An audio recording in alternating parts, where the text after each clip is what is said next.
crew and totally couldn't wait to wake up the next morning. You go to midnight, you couldn't wait to wake up to get back to work the next day, what was going to be there.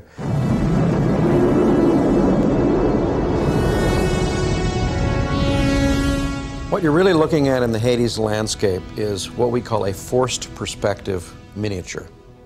A building in the foreground might have been a foot tall. A building midway back might have been 4 inches tall, and a building at the far distance might have been 1 inch tall.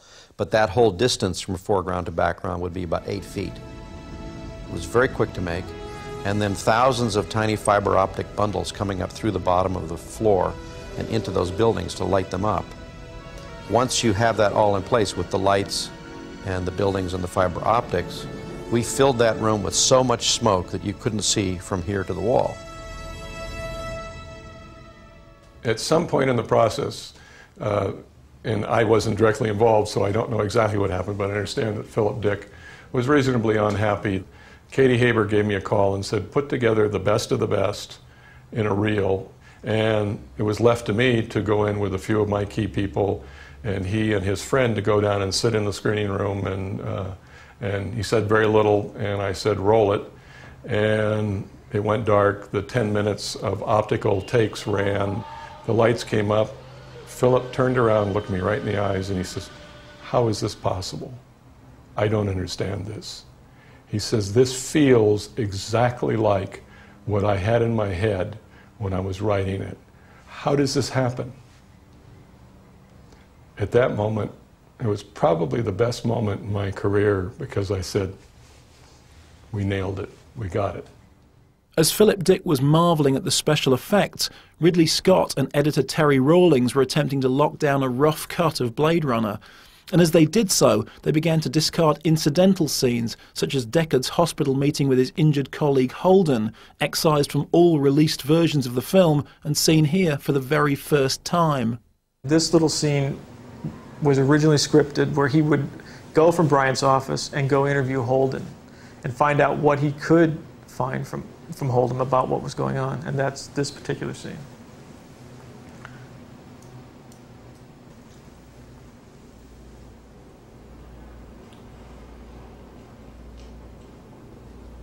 What you reading? Old favorite, Tracer Island. Deckard. Good, friend. Ain't like it used to be, Deck. It's tough now. These replicants aren't just a bunch of muscle miners anymore. They're no goddamn different than you or me. What happened? 10 days ago, security at Tyrell Corp finds 3 intruders in the records room. Kills 1, 2 get away, okay? They do a routine autopsy on the one that gets aired, and what do you know, a skin job. One of the ones that busted out. Top drawer replicant, combat type, and that's for 6. I decided to check out all the new employees at Tyrell. I void conf 26 boring assholes when in walks this Leon somebody. Nothing special, but very big. Were you getting anything on the machine? Yeah, I thought maybe I was getting something.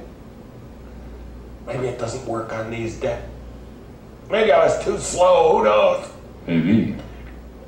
It's all over, Deck. It's a wipeout. They're almost us. When the rough cutting was finished, Blade Runner was test screened in front of audiences to see how they'd react to Scott's dark fantasy. The results of those early tests were even more disturbing than the film itself. We sat around in the manager's office afterwards, and it was rather bleak, and Harrison was being positive, actually, saying, I think they liked it, didn't you? I said, I don't know, right? We were waiting for the cards. I mean, they've said it looks amazing, but what the hell's going on? And that's when all the panic really set in. We all were just destroyed. I mean, Ridley sat there just like he'd been hit on the head with a baseball bat, and I did too. And the decision was that we needed a clarification, we needed a voiceover. They don't advertise for killers in a newspaper. That was my profession. Ex-cop. Ex-Blade Runner. Ex-killer. I was there when Harrison did it, and it was just horrendous. It was like a sort of what Ridley calls Irving the Explainer, you know. My name is Deckard, and I am an android catcher, and, you know. And Harrison hated it so much that he did it really, really badly, hoping they wouldn't use it, and they did. I never heard that from Harrison, ever, that he hated it. If he did, he never told me. Along with Harrison's new voiceover, Blade Runner was also now saddled with a happy ending in which Deckard and Rachel escape into a lush green landscape, actually constructed from outtakes from Stanley Kubrick's horror hit The Shining. I always remember that we had sort of 30,000 feet turn up. We wanted about 4 shots or something.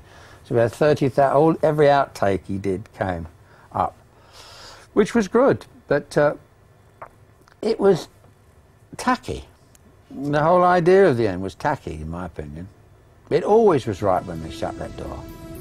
Although opinion was divided about Blade Runner's narration and upbeat ending, there was a chorus of approval for the score, which would become one of the defining soundtracks of sci-fi cinema and win international plaudits for Greek composer Vangelis.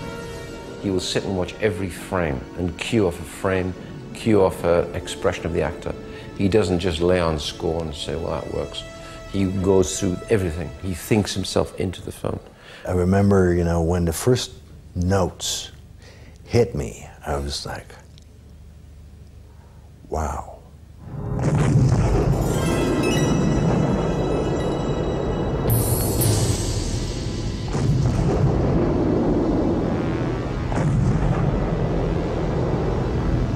You get that, and the whole first image comes up with the city.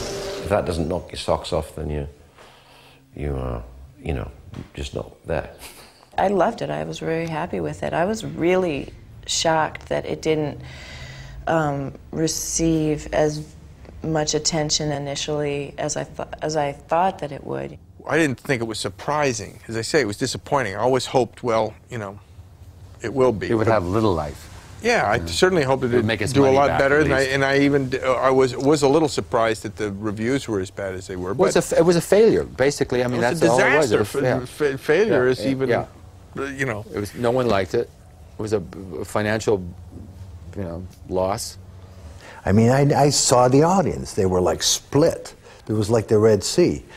You know, here was the people that really were like stunned, and here were the people who were pissed off, you know. That's not LA, it's so depressing. You know, that's not my town. No, it's not. Jesus. To me, it was never intended as a commercial film. I mean, obviously they wanted it to make money, because you don't make them to lose money.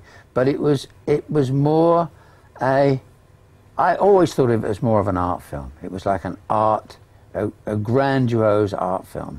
It cost $28 million. Yeah, a lot of money at that time. And what did it take? 17, 16? Not a good bet, really, was it?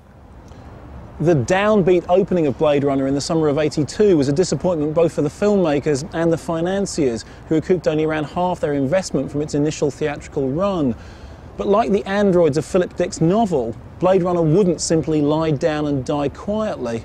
In fact, due to the burgeoning home video market, it soon found itself a growing army of fans who discovered that each subsequent viewing unearthed new hidden treasures. And it was those fans, with their obsessive interest both in the film and its tortured production history, who eventually helped bring about a full-scale rebirth of Blade Runner, after a 70mm print of Ridley Scott's original cut was accidentally screened at the Fairfax Theatre in Los Angeles in May 1990. I remember going there. I was working with David Fincher on Alien 3, and we went down to see it because he's an avid Ridley Scott fan. Yeah, and we saw that, no titles on it or anything. It was just sent out as it was, and fantastic. The audience reaction, that's what I thought was incredible, to be in there with them, and you can hear them saying, wow, there's no commentary and all this stuff. It was really good. It was like what we intended. Such was the audience